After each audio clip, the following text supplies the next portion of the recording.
Ladies and gentlemen, it's time to let your sports opinions fly for the main event. A 7-team elimination match to decide the District 4 3A Championship.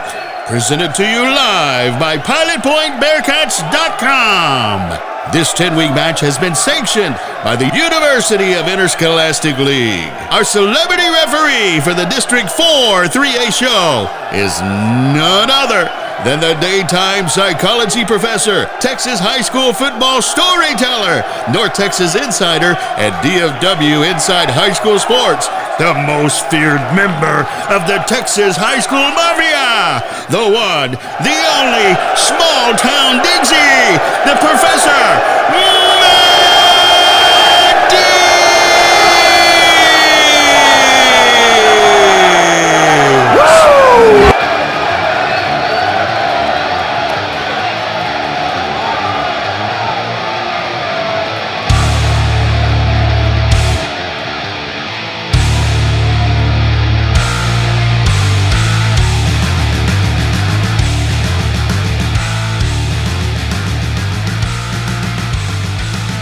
Thank you to our friends from the Pilot Point Bearcat Network for that welcome.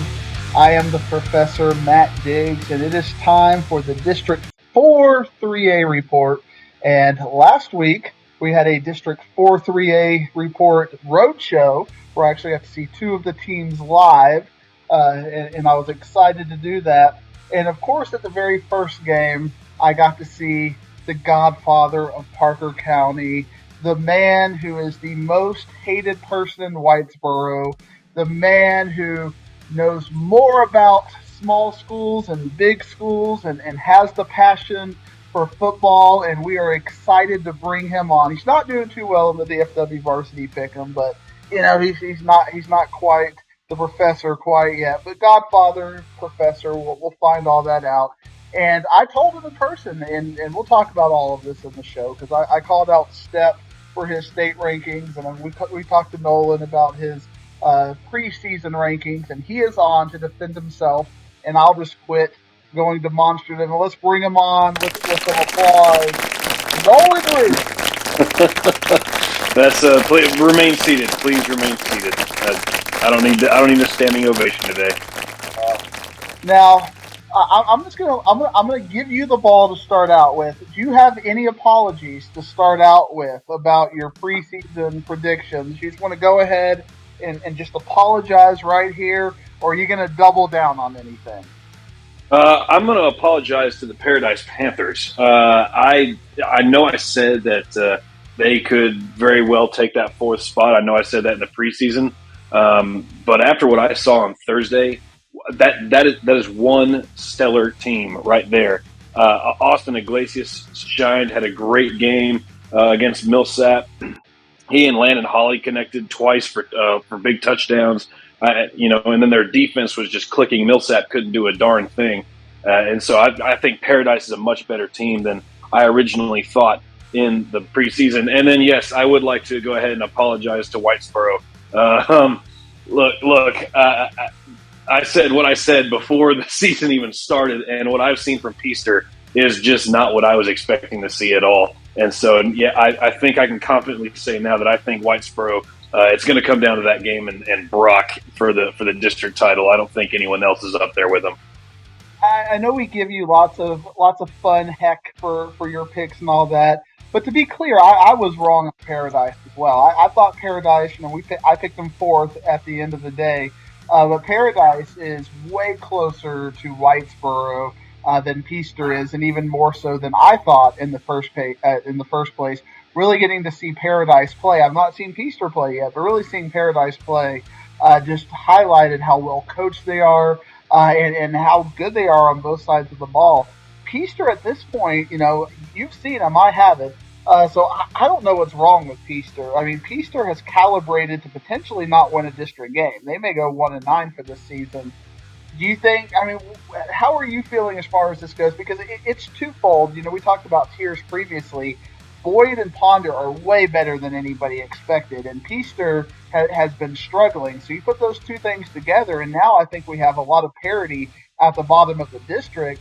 And if you ask me today to pick, okay, you got 4 through 7, you got Pilot Point, you got Peaster, you got Ponder, and you got Boyd. Rank them. I'm not sure I could do that with any reasonable accuracy. They're so close. I would agree with that. I think Brock and Whitesboro stand on a separate tier still. I think those have got to be the number 1 and 2 teams in the district. And then you bring up Peaster and you're asking what's going on and where they stand. I don't know. And just based on what I've seen happen, there's a little bit of a lack of discipline. That opening week against Toller, they left a good 21 points on the board. They had a kickoff return that was called back for a penalty for blocking in the back. That drive resulted in a punt.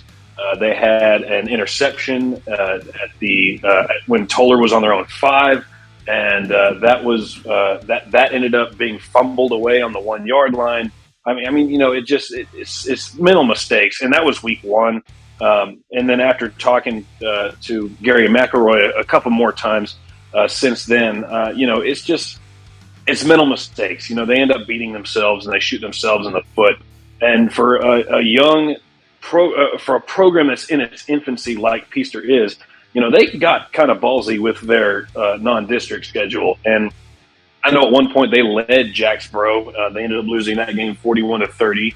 Wall, who's a very good program, had their way with Peaster this past week. I think they're battle tested, but also I think they're a little humbled. This was a team that was that I definitely hyped up, and they've been playing together for a long time. I mean, like the core of these guys have been starting on varsity since they were sophomores.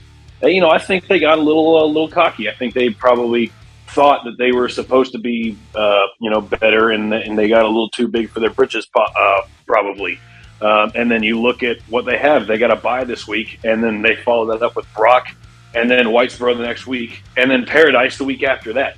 And so I think there's a good chance Peaster can still possibly get that 4th playoff spot if they can get their minds right, clean up the little things that have caused them to lose these games. Because in the last 3 weeks of the season, you got Ponder, Pilot Point, and Boyd.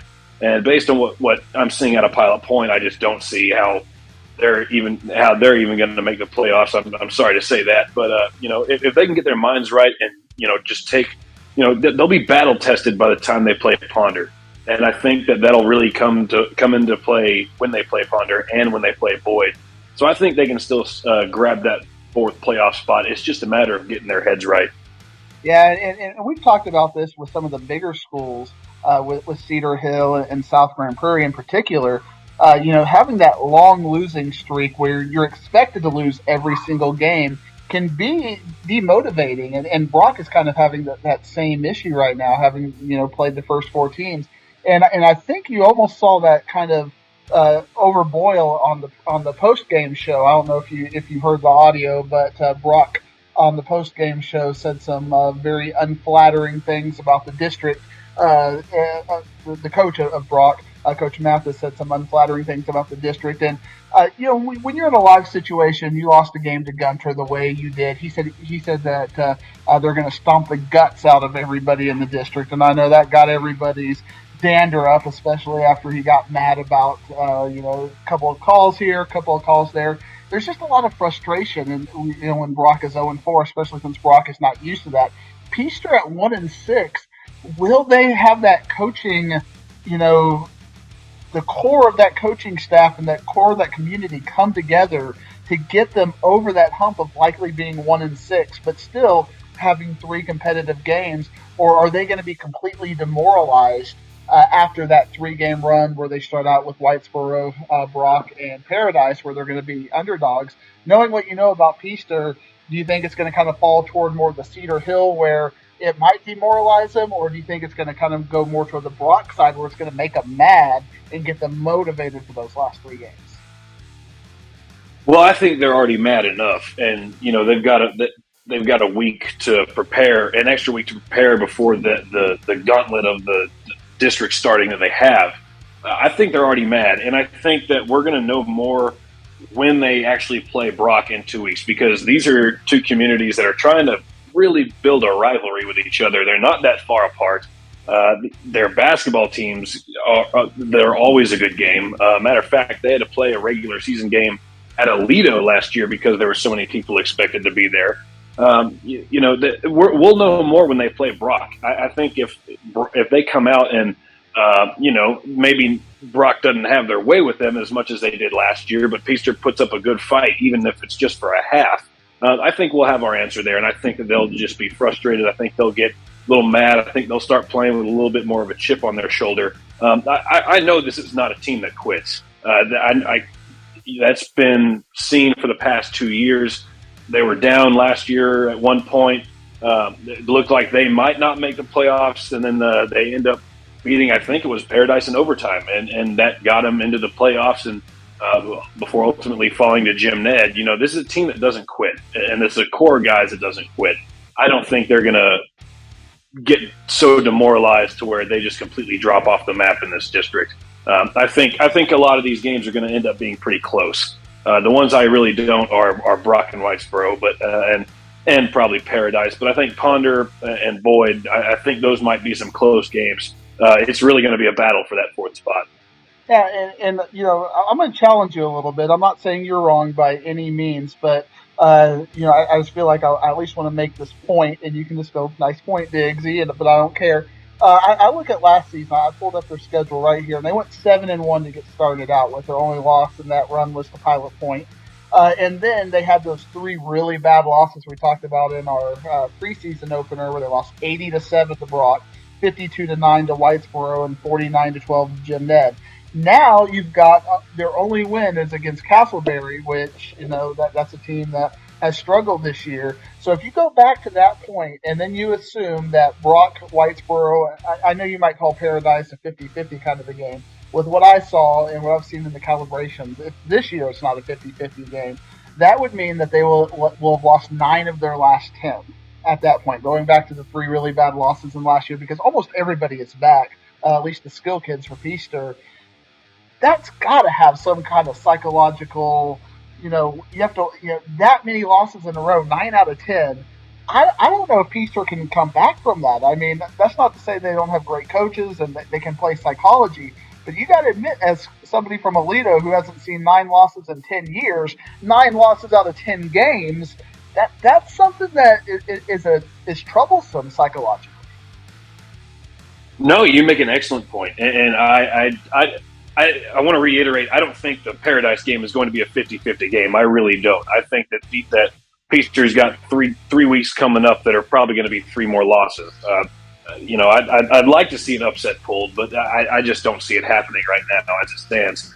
And so, I think that is going to weigh on them psychologically. I don't know how it is. You brought up, the point of me, being in Alito, I have not seen, I've never been through that. So I don't know. I think the answer to that is time will tell.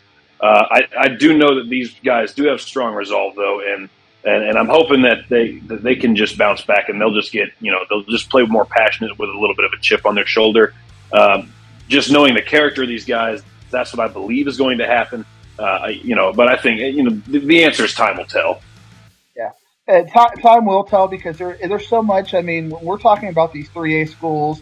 If Paradise lost Austin Iglesias for any extended period of time, that completely changes the calculus of that team. Just one player, and depth is at a it's a commodity in this district. And the same thing with Pilot Point. You kind of see the drop off they had when they lost their quarterback for a week, but he came back against Farmersville, and they were much more competitive against Farmersville. And then Bells just completely had their way with Pilot Point.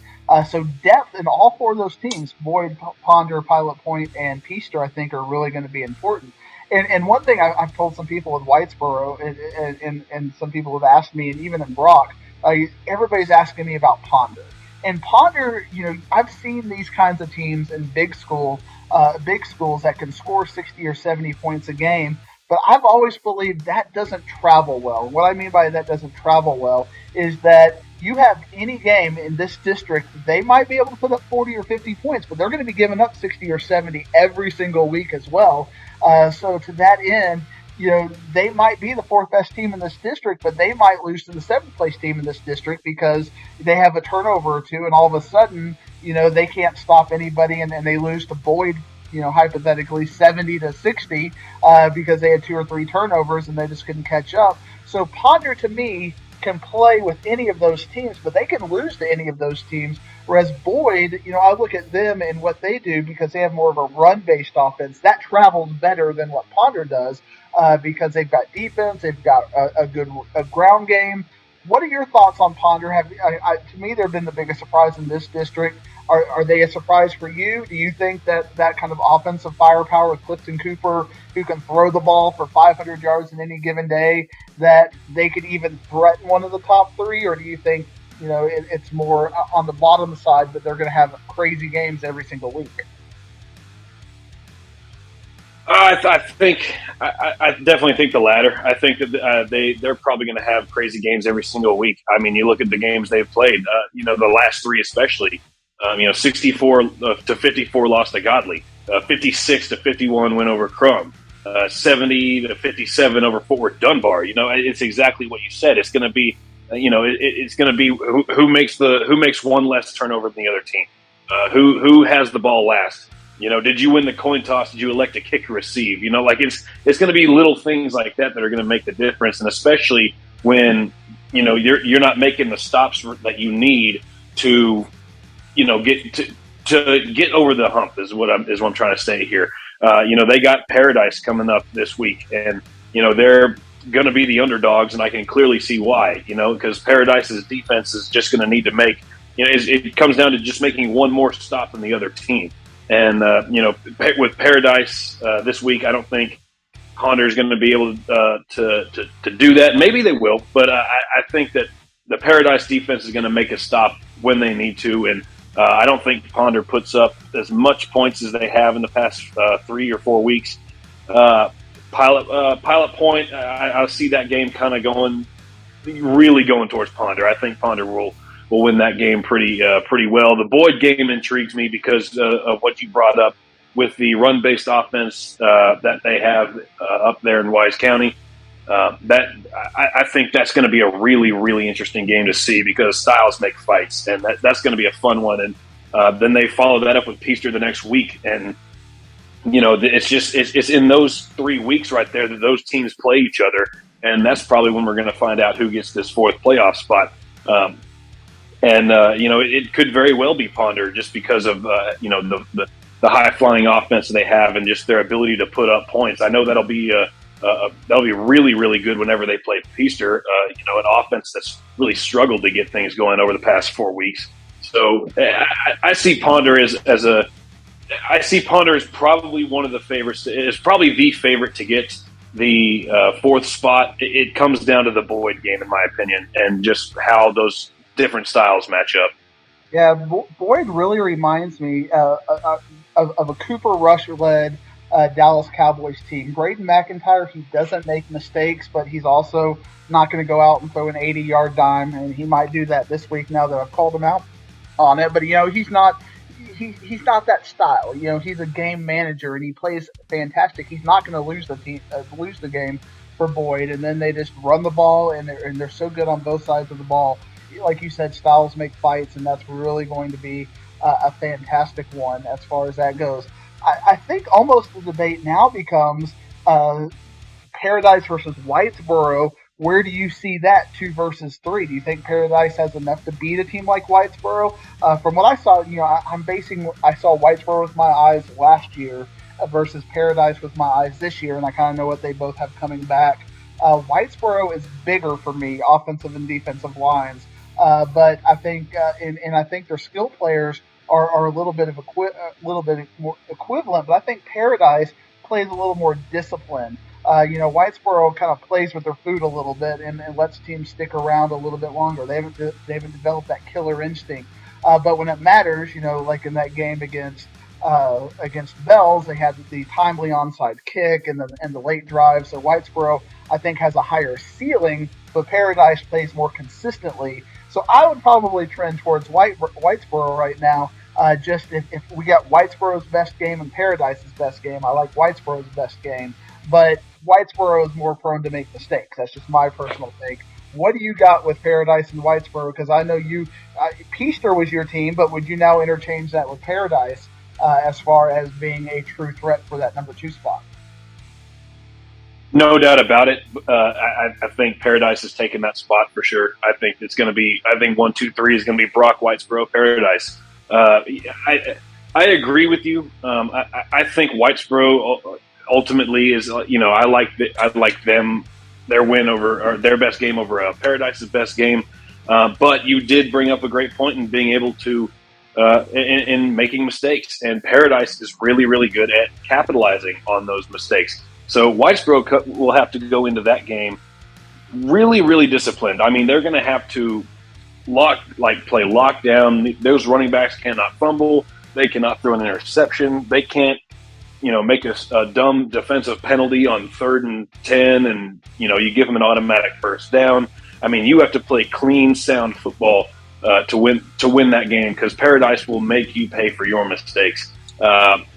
I do think they are very capable of playing a cleaner game. We've seen it in the past, and I think that now that we're halfway through the season now, and we're getting into the games that really, really matter, and that give certain teams and certain players an edge.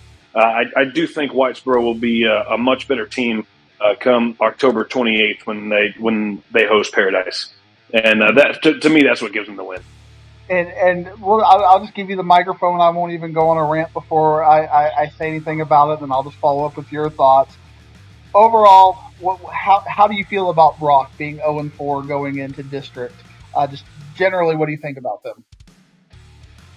I don't think it's going to matter at the end of the season. I mean, we knew this was a possibility. They scheduled, one of the toughest non-district schedules, I would say, in the entire state. I mean, there are a number of schools you could put up their non-district schedule of the teams that they scheduled. I'd put Brock's against any one of those and say this one's tougher. And they've hurt themselves. Multiple turnovers against Pleasant Grove, a couple against Hershey in a game that went to overtime. Turnovers against Wimberley cost them, and then the interception, the pick six, and a kickoff return to losing to Gunner is what makes the difference.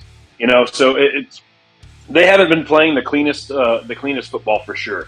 I don't think it's going to matter at the end of the season. I think that this is still one of the best teams in the state of Texas. I would put them up against pretty much anybody else in 3A Division I at the moment, and say I think they're a good team. If they don't win, this is going to be within 7 points. I would put them up against pretty much anybody in 3A and say that. And, we got that look this week against Gunner. So I don't think it's a big deal. I think that Brock is going to be Brock. I mean, they're still going to be the clear favorite to win this district. I think they're still a good favorite to win the region and probably play for a state championship again. They scheduled a really, really tough non-district schedule, and that's how they decided to work out their kinks. And boy, their flaws got exposed, and they're going to be working on them as they have been since week 1 when they lost to Pleasant Grove. So I think this team is just going to get better and better.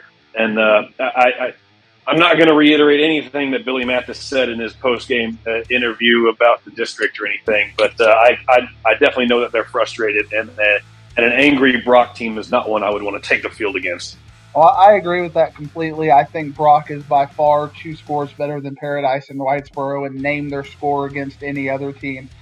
Boyd might kind of be the unfortunate recipient of some frustration, even though that they're a very good team.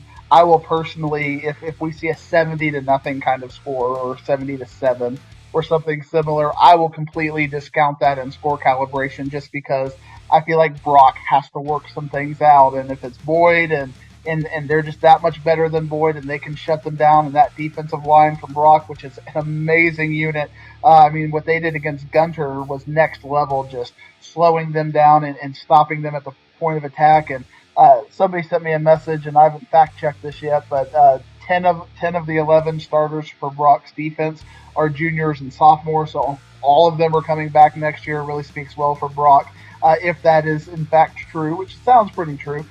So Brock is just a fantastic team, and I think that they're very criminally underrated. And I talked to Steph about that, and again, they just had to make a decision as the Associated Press, were putting this out the newspapers. They couldn't have an 0-3 and an 0-4 team. there, and that's just the decision they made, and that's fine. It makes sense. I mean, optics and whatnot. But Brock, I feel like if they can't get this mistake issue that you talked about, and you highlighted them, and I said it last week in this show, that Brock is making on average 2 to 3 pivotal mistakes that are costing them, 10 to 14 points a game right now. If they do that against Paradise and Whitesboro, we may see an upset. It's going to take that level thing. If you get Brock at their best versus Paradise at their best, Brock at their best versus Whitesboro at their best, I don't think it's competitive. I think, we even saw it in the playoff game last year at Globe Life where Brock played Whitesboro and just, beat them right down the line. I think if we had a good old fashioned schoolyard pick 'em and took Brock's 22 players and Paradise's 22 players and Whitesboro's 22 players, like, okay, schoolyard pick 'em, Brock is probably going to have 16 to 18 of those 22 players on their team. I mean, just talent-wise, they're just that much better than Paradise and Whitesboro. But where Paradise and Whitesboro, I think, can be opportunistic is how well they play the team and finding that little niche or that little that flaw in the armor to where they can make up 10 to 14 points of talent by a special teams play, an onside kick, a scoop and score, or something, taking advantage of those mistakes and not making those mistakes themselves.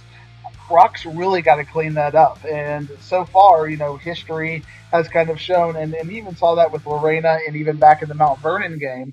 A couple of people pointed out to me at the Brock game, you were the only one who saw that last year. How did you see that? It was the mistakes. It was the just those little mistakes that they weren't cleaning up. And then you get a better team, all of a sudden it gets ugly like it did against Lorena. So Brock has to clear those mistakes up against Paradise and Whitesboro. I think they can make those 2 or 3 mistakes against Boyd, Ponder, Pilot Point, and Peaster. But if they make those mistakes against Paradise and Whitesboro, a pick 6 and a special team score, they are very likely to get upset by one of those 2 teams, especially if they play it at their top of their pay grade, because those 2 teams now have a little bit of extra motivation because of that post-game interview that's pretty much viral in the District 4-3A community. Everybody has heard that, and everybody knows what is being said. But still, I think people are looking at Brock at 0-4 and underestimating them. And I think that's the most dangerous thing that anybody, fan or coach, can do. The coaches won't do it. Fans more than the coaches, are underestimating this Brock team, and that's a big mistake, Nolan. Oh yeah, and you know what? I've said it before on this show, and I'll say it again. They thrive on that. They want to be slept on. They want to, they want that extra bit of motivation. They want to prove you wrong. They want to rub it in when they prove you wrong. And I'm not going to say they're classless, but like that. That's what they thrive on. They love the hatred almost. And that's what they want to hear, because they're going to let the scoreboard talk on Friday night. Yeah. And it is kind of fun. I don't want to discourage that kind of behavior, because I'm a little bit of a smack talker myself. I enjoy, having that. I do it with you guys and our pick-ups. It's just kind of a fun way to bring it up to that next level. And not everybody gets it or likes it, but Brock has that little bit of swagger on their shoulder, and they want to hold themselves like that. And you can hear in that coach's interview, they take the personality of their coach, who has that attitude as well. And that can make for very low lows at times, but it can make for some exceptional highs. And I don't know if you've been keeping up with the news in in Region 2 of 3A Division 1. Mount Vernon, a lot of people thought they would be the only team that could keep Brock from making it to the state finals again. They suffered 2 significant injuries, which is pretty much going to change that calculus to where I think whoever comes out of this district, and for me it's going to be Brock, is probably going to be the favorite to go to the state title game. Now, how that plays out at AT&T, you never know, but I think that the pathway is much clearer now that Mount Vernon has unfortunately had those couple of injuries. Yeah, and that that's always the thing. It's Region 2 in 3A, and both Division 1 and Division 2. Get overlooked quite a bit. Remember, I think it was, Paul, it was Gunner. Yeah, it was Gunner that, it's usually always Gunner in Division 2 that's playing Canadian in Region 1, right? Well, then, someone, topples topples Gunner, and then who do you have coming up behind him? And that's been known to happen a couple times, and and it's no different in Division One. And so I think that those injuries definitely give this district something to be like, all right, it's on. Like it's wide open. The rate, it's a foot race from here. We just got to beat the guys in our district, and probably they're going to have to beat each other twice. That's what I love about this district and the way that the UIL playoffs work out is these teams probably are going to see each other again, a few of them for sure. I believe. I think that the fourth place team out of this district has a good chance to go maybe 2 or 3 rounds. Oh, absolutely, and we saw that last year. Whitesboro was a team that all of a sudden they get to the regional finals. They caught fire at the right point, and they played it. And you see, I've heard some people tell me to watch out for Breckenridge. I'm not so. We saw what happened against Breckenridge last year. I know Bushland is going to be a problem for anybody, but you're right. I think that there will be significant favorites, and 4-3A might have 3 out of 4, if not all 4, being favorited over District 3-4A. Depending on how Breckenridge is and who that 4th spot is and how well they're playing.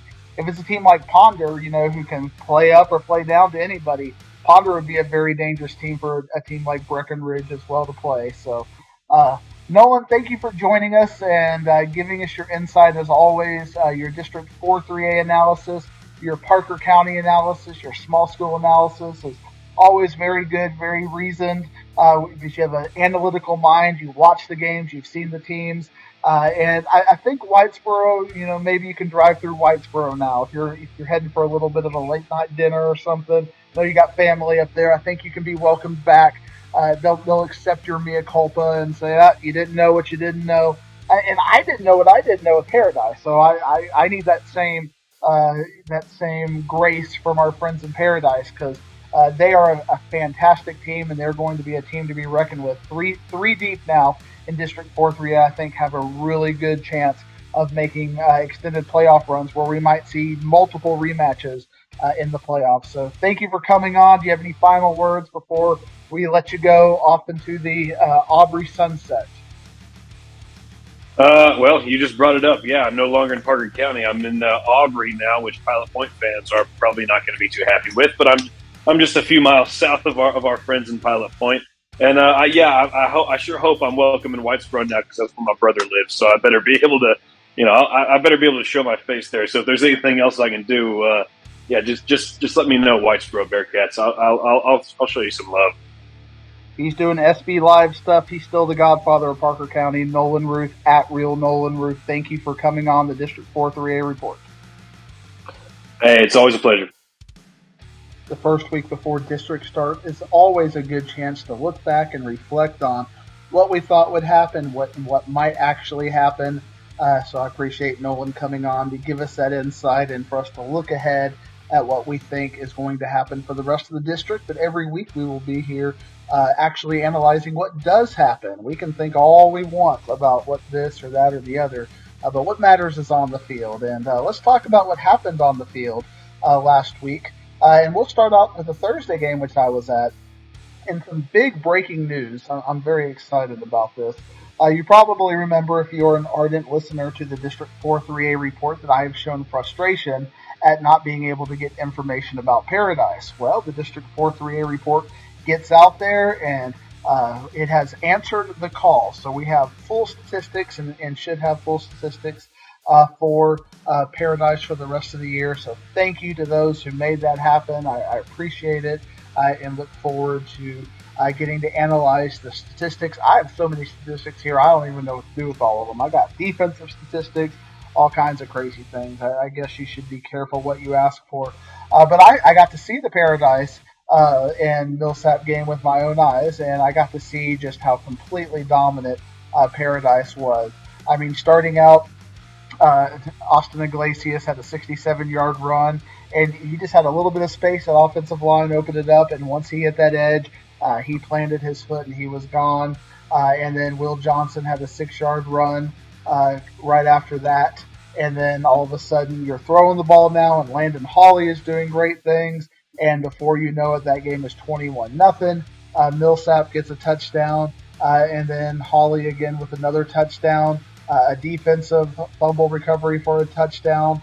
Now we're going into half 35-6, and we're pretty much in game management mode at that point.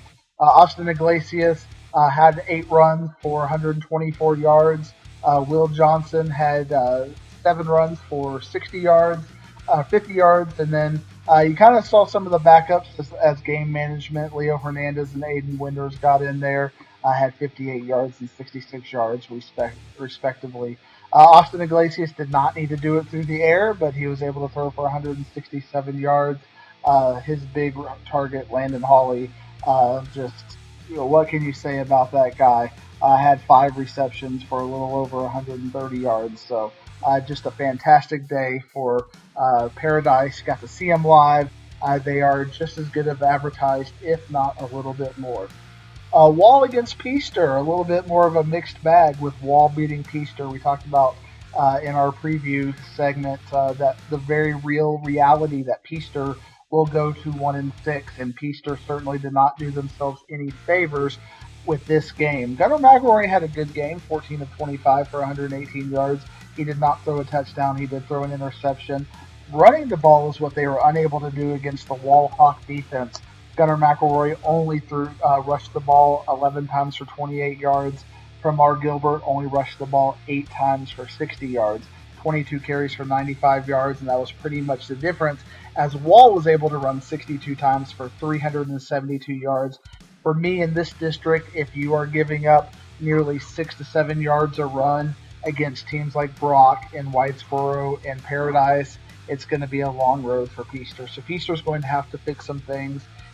In their off week, they get 2 weeks before they play their next game. But as we talked about, their 3 toughest games are front-loaded. Last year, we saw that Peaster had a front-loaded schedule to the positive side, that they were able to go 7-1 before losing their last 3. So you never know with what Peaster might be able to do. Do not count them out at 1-6, even if they don't play those 3 games competitively, just because of the mismatches with what Peaster has defensively. You now also never know if Peaster might have a player or 2 coming up from JV, an injury coming back. I still think Peaster is going to be a team to watch.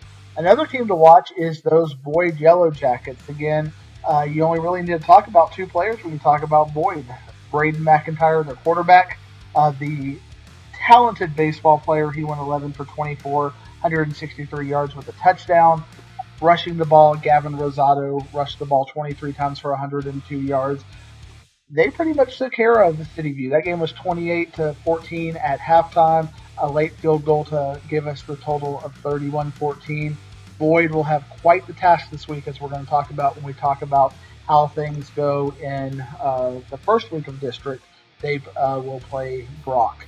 Gunter against Brock. Speaking of those Brock Eagles, that's the game I was at. And Brock really figured out that game was 3-0 going into halftime. They really figured it out in basically their last drive of the first half. They got into the 2-minute drill and they realized this works. Tyler Moody stepped up. He was able to see the ball. They were able to get him rolled out. He was able to see the ball downfield and also more of the shorter targets with the tight ends and the backs, and they were able to be successful with that formula. They were able to pretty much dominate the time of possession in the second half. However, a pick six and a kickoff return for a touchdown pretty much spelled the Brock's chances in that game. Gunter ended the game at the 1 yard line, so that the margin could have been worse. However, Brock fell 21-16. All of Gunter's points, 21 points, were in the third quarter. 21-16 final. Tyler Moody, 16 for 31 for 177 yards, 2 touchdowns. Reed Watkins was really the rusher of note, 13 carries for 75 yards. And then Carson Finney, 5 receptions for 52 yards and a touchdown. Brock's defensive line, for me, their front seven was just fantastic, and I think that is going to be the biggest differentiator in Brock versus everybody else in this district, is how good they are on the defensive line. With Ponder versus Godley, we can just talk about the video game numbers every week. Clifton Cooper, yet again, 29 receptions for 51 yards for 500, or 29 for 51 for 584 yards. I don't want to count miss his yardage by 530 or anything. 6 touchdowns. But rushing the ball against Godley, they've been pretty successful in getting 100, 200 yards rushing. They got 11 total yards rushing. It was completely shut down when you started to look at Godley's defense against Ponder's offense as far as the line play goes. Now, when Clifton Cooper is able to do quick flats, get out there, and has the time to throw the ball deep and have his receivers make a play, obviously they're able to do something. Mitchell Newsyard, just another fantastic video game number week with 12 receptions for 322 yards and 2 touchdowns. Case Peacock, 7 for 100 and 3 touchdowns. Dylan Cope, 3 for 88 and a touchdown. So Ponder, when you look at them, they're kind of exactly what I said. If you can get a couple of defensive stops on them, then you're going to be able to run and pass at will on their defense. They just don't have the depth to be competitive defensively. The key will be, can Ponder's offense work against the above average defenses of Paradise, Whitesboro, and Brock? If they can, styles make fights. You never know what you might see if Ponder can put up the 35 to 50 against Brock and the alike. You never know. I mean, you can't count them out. I don't think they'll be able to. And then when they're playing teams like Pilot Point and Boyd, if they make a mistake or two, then all of a sudden they're not going to be able to stop. And one game you might see them, Ponder beat Peaster, everything is good.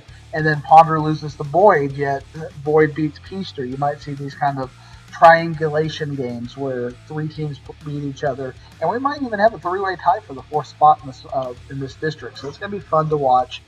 Ponder is an incredible offense, and they are so improved over last year. So you got to give them the credit for that. But I still have my concerns about how that is going to travel. And speaking about how that travels, Pilot Point versus Bells, I think we have some key calibration with this game.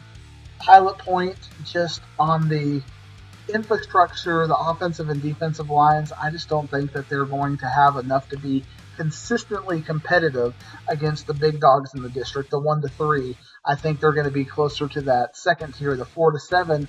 But in that 4 to 7, styles make matchups, and it's going to be fun to see because they'll be able to be competitive in there. They might struggle against a team like Boyd, who's able to pound the ball against them, as Bells was pretty much able to do whatever they want. They didn't even complete a pass. They just rushed the ball 51 times for 373 yards.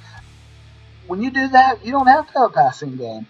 So when you look at what Ponder does versus what Boyd does, the matchups indicate that Pilot Point will probably play Ponder better than they're able to play Boyd. We'll see how everything works out when they actually play. Gage Anderson had his best game of the year, 31 carries for 113 yards and 2 touchdowns for Pilot Point. Wyatt Smith, 10 for 19 for 109 yards for the Pilot Point Bearcats. So that's kind of the games that were, as we talked about last week on the District 4 3A report.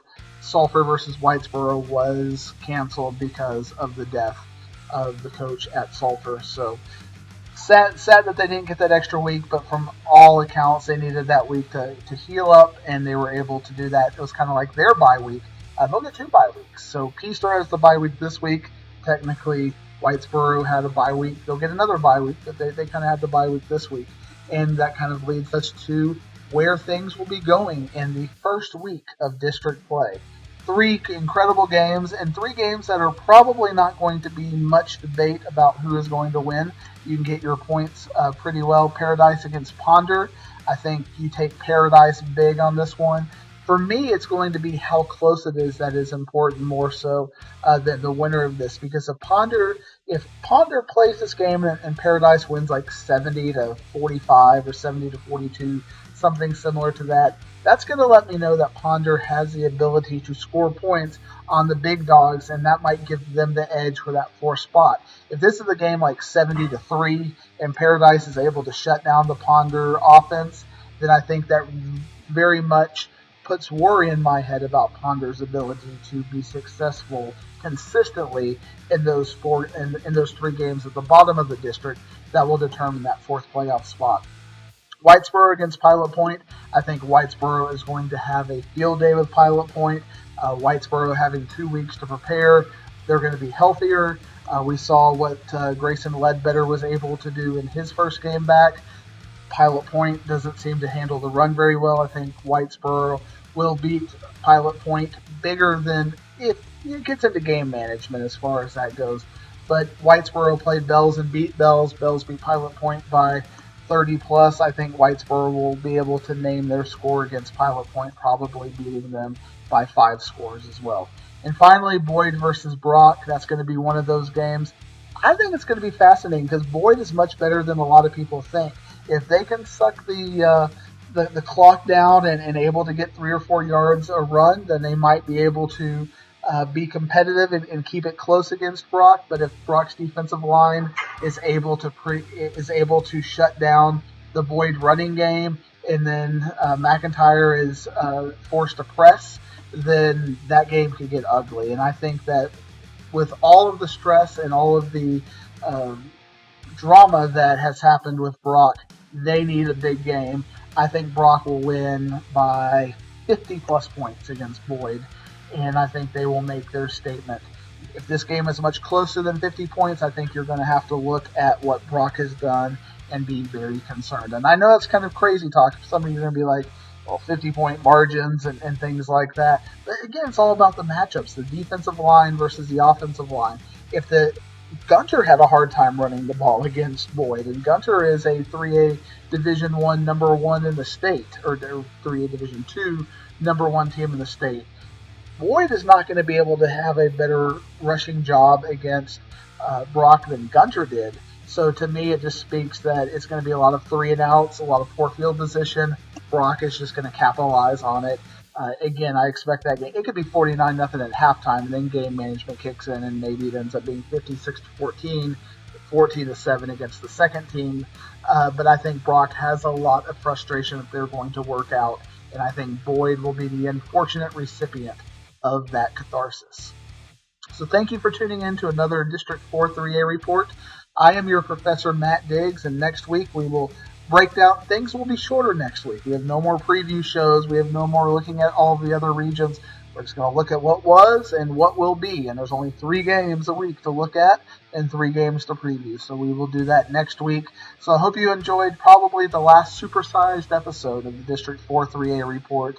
I know our friends at Pilot Point Bearcat love the audio as their numbers are just going through the roof through this. And the reason the numbers are going through the roof is because of the passionate fans that are you guys, the District 4 3A viewers who are going out and supporting the teams on Friday night. It has nothing to do with me. You could put 2 robots here reading the stats. Y'all would be tuning in. Y'all would be listening because y'all are passionate about District 4 3A. So thank you for letting me into your earbuds. Whatever modality of earbuds you might have, I think the District 4 3A report might skew a little more toward the Android versus the i products, but we'll find out. Maybe we'll have a poll. You can let me know how you consume the District 4 3A report, but we really appreciate you tuning in. So tune up the band to our friends in Pilot Point and play me out. I am out of here. Woo, woo, woo, woo.